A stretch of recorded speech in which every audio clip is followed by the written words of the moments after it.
Hello everybody and welcome. This video is a summary of Chapter 1 of the Intrusion Detection and Ethical Hacking course. As the name suggests, this is an introductory chapter, an overview of what ethical hacking is, and here are the learning objectives of the chapter. So let us get started. Ethical hacking refers to performing hacking activities but defensively and of course with prior permission. We do that to test our system, find out if they have vulnerabilities, and if they do, we want to find out what is it that the hacker can see if they actually manage to breach our system. What is it that they can do within that system? And of course, we want to be able to determine whether or not we can detect that we've been hacked. So, ethical hacking in essence is a type of a security test, and it relates directly to something called penetration testing, as you will see in a moment. Our system may have weaknesses. We call them vulnerabilities. So part of security testing is to perform what we call a vulnerability assessment, which is the process of identifying these weaknesses within the system. But a vulnerability assessment stops at reporting what vulnerabilities we detected. A penetration test goes beyond vulnerability assessment to actually attempting to attack the system as a hacker would. That's why ethical hacking is in essence penetration testing, and throughout the course I'll be using the two terms interchangeably. When you define penetration testing, please make sure that you not only mention it is a type of a security test, but also it is a test where we attempt to exploit these vulnerabilities. In general, in penetration testing, there are two main teams. There are other teams, but we will talk about these two main teams. A blue team whose job is to protect the system, to defend the system, and a red team whose job is to exploit the system, attack the system. You will discover that in cybersecurity, a lot of the terminology is based on military. So in military exercises, for example, there is a capture the flag exercise where a team would have some kind of a flag, a banner, that their job is to protect, and a red team whose job is to attack and seize that flag. In cybersecurity, we have similar exercises. We have competitions called CTFs, or capture the flag competitions, whereby the competitors are given a vulnerable system with a hidden flag within it, some kind of a code, and your job is to attack the system and of course discover what the flag is. To perform penetration testing or ethical hacking or other cybersecurity activities, we need tools. And a collection of these cybersecurity tools put together is called a Tiger box. There are a lot of Tiger boxes out there. One of them, one of the most popular, is Kali Linux. It is a Linux distribution that has within it pre-installed cybersecurity tools. Among other things, they allow us to perform penetration testing. In our course, our Tiger box is Kali Linux. Some of the programs that we will be using in Kali Linux are scripts. They are written instructions that we will interface with through the command line interface. In other words, we will be writing commands in our terminal windows to invoke some kind of a utility or a program. Another very important concept is daisy chaining. Hackers don't want to get caught. Therefore, they perform something called daisy chaining, which is the process of backtracking to cover what you have done. An experienced hacker might conceal that they've been in the system through, for example, deleting system logs. More security concepts. We already know what security is, what information security is, But just as a reminder, security is a state of well-being, and information security, of course, is the well-being of information, which includes protecting the CIA triad: confidentiality, integrity, and availability. A vulnerability is a weakness in a system. So if you talk about a physical vulnerability, for example, right now, let's say the room that you're in is a precious resource, right? Or it has within it some precious resources that you want to protect. So what I want you to do is scan it with your eyes and decide what are the weaknesses within these rooms. Meaning, these are the areas that a thief might take advantage of in order to get into that room.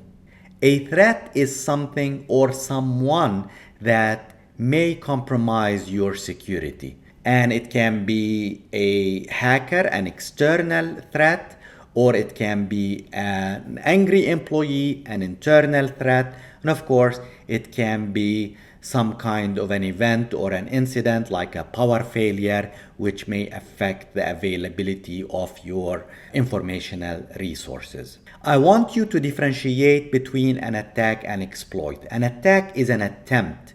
By definition, an attack may or may not be successful. While when we talk about an exploit, is an actual breach in the system. Okay, so I want you to differentiate between these two. And of course, the last and probably a very important concept here in this slide is the zero-day attack. This can be a little bit confusing, but in fact, what it is, it's an attack on something that hasn't been discovered before. So we talked about vulnerabilities, we talked about weaknesses. People, professionals, cybersecurity professionals, and a lot of times hackers, they discover these vulnerabilities. At some point, they weren't known, and then they became known. That is the 0 day. Let's talk about hackers. Hackers may be classified in terms of their intentions and goals. They may be classified in terms of their expertise level. But before we get into that, let's talk about some of the classification that you can see here on this slide. So a hacker by definition is a security expert who have the abilities to gain access to computer systems. Of course, if they use it without permission and offensively, they're not really good people. If they use it with permission and for defensive purposes, they're considered ethical hackers. A term that was coined by the US Department of Justice, cracker, is something that we don't use a lot, but it's still a definition of someone who usually cracks or break into systems. We use it as a verb. You crack a password, you crack a safe, meaning you gain access to something. But I really don't hear it a lot in the industry talking about someone as a cracker. We mostly use the term hacker. A novice hacker, somebody who uses other people's script, other people's tools without really understanding fully what they're doing, they're called script kiddies. A hacker who attacks governments, nations, and national interests are considered cyber terrorists. Also, something not in this slide, sometimes a hacker who has some kind of a cause, they are an activist in a cause, political, environmental, etc., they're considered hacktivists. And finally, the last term that you see here, state-sponsored hackers, are basically hackers that are either employed by government or the governments of some countries often attack their enemies using, of course, cyber warfare. This is called state-sponsored hacking. I really don't need to explain that the impact of hacking is really bad. It can be devastating, whether it's on people psychologically through harassment and bullying, whether it's financial loss to organization, and of course, whether it is an attack on national interest and government. So hacking is bad. This goes without saying. But it doesn't always go for a hacker. So when you say a hacker, sometimes we refer to good people, as you will see shortly, as hacker. So first of all, I mentioned the expertise level. I'm not going to repeat it.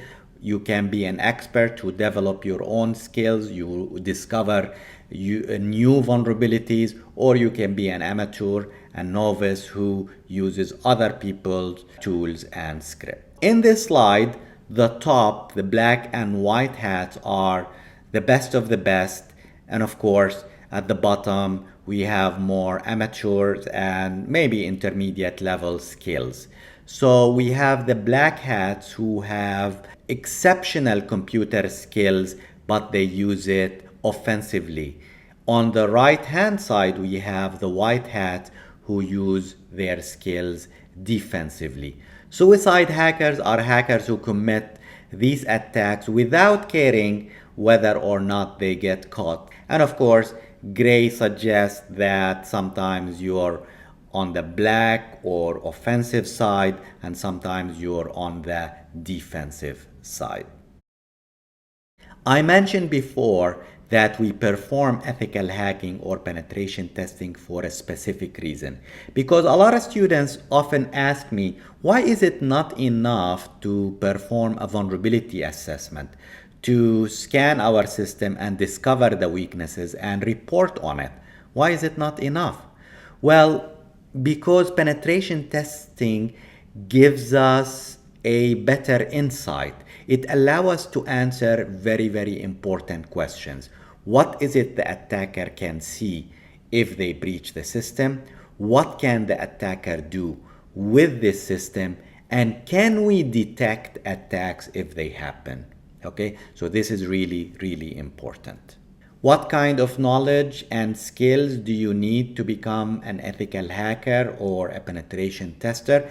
By the way, if you're thinking about jobs and actual titles and position, probably you would be looking at a security analyst. So it is a security analyst who usually performs certain duties, including penetration testing. You will not see a job called ethical hacker. But what can an ethical or should an ethical hacker know and be able to do? You have a list here in front of you. I'm not going to go over in details, but of course you need to have a wide level of technical skills, including the ability to perform testing on networks, to understand a variety of operating systems, and of course you may be asked to perform penetration testing on applications like a web application rather than at the network level. So again, you need to have app level knowledge. In addition to your technical skills, you need to have really good communication skills. Remember, we said that permission is very important when we say you're an ethical hacker or a penetration tester. The permission needs to be written, it needs to be clear. So part of a penetration test would be defining the scope of your test. We will be noting down rules of engagement, and there should be no confusion whatsoever on what is it that you may do, what is it that you may not do. And of course, when we say permission, without permission, it is illegal. So legal knowledge becomes very important, and you really need to understand what is happening in your region, in your country, and sometimes even your city. When you're not sure, please do not do it. Try to discover what is legal, what is illegal, and remember, the law does not protect the ignorant. So you cannot say in a court of law, I did not know. It's not an acceptable defense. So as an example, in the USA, port scanning is legal in some areas or states, but illegal in other areas or other states. So you cannot be in one state and say, oh, but I was in another state where it was legal. Again, not knowing is not a valid legal argument. In order to commit any crime, the criminal need to have these three components. They need to have the means, which is the ability to commit the crime, a motive, something that would give you a reason to perform that crime, for example, financial gain, and of course, an opportunity, necessary access and time to commit the crime. And this may include to us in cybersecurity and cybercrime the vulnerabilities that exist in a system. And finally, we really need to understand the law in our country. And since we are in the UAE, I'm teaching this course in the UAE, the cybercrime law in the UAE is the Federal Decree number 5 of 2012, signed by late Sheikh Khalifa. It has 51 articles relating to cybercrime. This is the link to the Ministry of Justice website. The law is available in both Arabic and English, and I really highly recommend that you get familiar with these articles. They're really easily understood. They're written in a way that sounds something like this: will be punished by some kind of an imprisonment or financial penalty those who do something wrong, whatever that thing is. Okay, so check it out, and next time in class, ask me and let us discuss some of the articles that you found interesting. This is it for our summary. Thank you for watching. I'll see you in the next chapter.